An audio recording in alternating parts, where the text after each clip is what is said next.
You remember the Tuskys bag that used to feel like a celebration?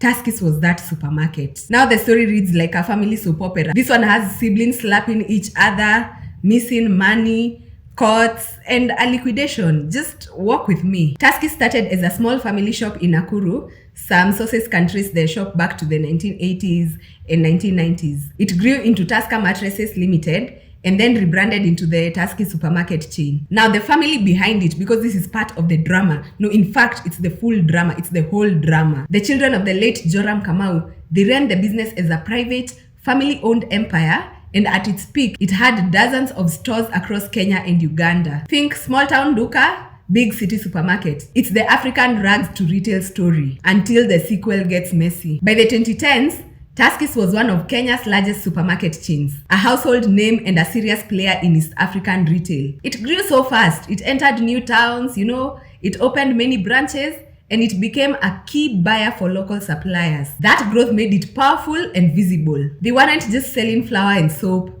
they were selling pride. This is where the tea begins. Tuskys was never run like a faceless corporation, it was run by the family. After the founder died in 2002, his children ran the show. There were public spats, bitter boardroom fights, and very public court fights followed. At times, the fights involved allegations of theft and even physical confrontation between siblings and directors. For example, a family member filed police complaints claiming about 1.6 billion was missing. Two co-directors were later charged over alleged theft connected to that figure. The matter became a long-running legal saga. If this one was a movie, Netflix would be having 2 seasons already. So Tuskys tried to grow by buying or managing other chains. For example, there was a deal with Ukwala that ran into Competition Authority. Competition Authority accused the chains of anti-competitive management arrangements and fined them 5.3 million shillings. The regulator stepped in and reversed elements of that arrangement. Like, yo, you cannot do this here. Can you undo everything that you have done? When you try to quietly take over neighboring stores, the regulator will come knocking with a fine and a clipboard. From about 2019 to 2020,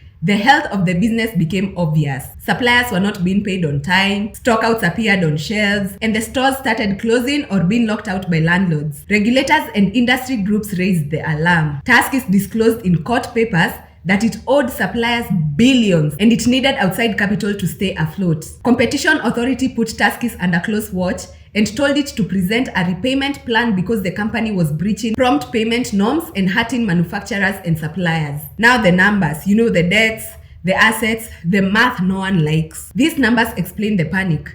In court papers, Tuskys revealed assets of roughly 6.67 billion shillings against about 19.6 billion shillings owed to unsecured creditors, meaning assets could cover only 34% of unsecured debt. Later, reporting rounds these figures to roughly 20 billion shillings in liabilities versus a 6 billion shillings in assets. That imbalance is what pushed suppliers and petitioners to ask the courts to liquidate the business. It's like you owe rent for months and your piggy bank only has like a few shillings from your pocket money. Tuskys tried to patch the leaks. In 2020, they announced a rescue plan that included a 2 billion credit facility from a Mauritius-based fund, and they reported receiving a 500 million tranche. But the cash didn't fix everything. Staff cuts, unpaid salaries, and branch closures continued. Hundreds of workers were laid off. Staff staged demos for unpaid dues. It was just hectic. And Tuskys still struggled to meet obligations to banks and landlords. On top of that, Tuskys floated plans to bring in a strategic investor. They referenced 2.1 billion shillings as part of a revival plan and asset sales worth about 911 million. But shareholders couldn't agree, and some family members openly tried to block deals. Imagine getting a lifeline that's only half the length of the rope you need. Suppliers, the people who actually produce the goods, they were hit the hardest. In 2020, Tuskys owed suppliers roughly 6.2 billion shillings. Some suppliers agreed to staggered payment plans, some refused to supply, and many feared their own cash flows collapsing. When the supplier loses money, the whole economy gets indigestion. Multiple suppliers filed petitions asking the court to liquidate Tusker Mattresses Limited. On May 31st, 2023, Justice Majanja issued an order for interim liquidation and appointed a provisional liquidator. The court found the company could not realistically be rescued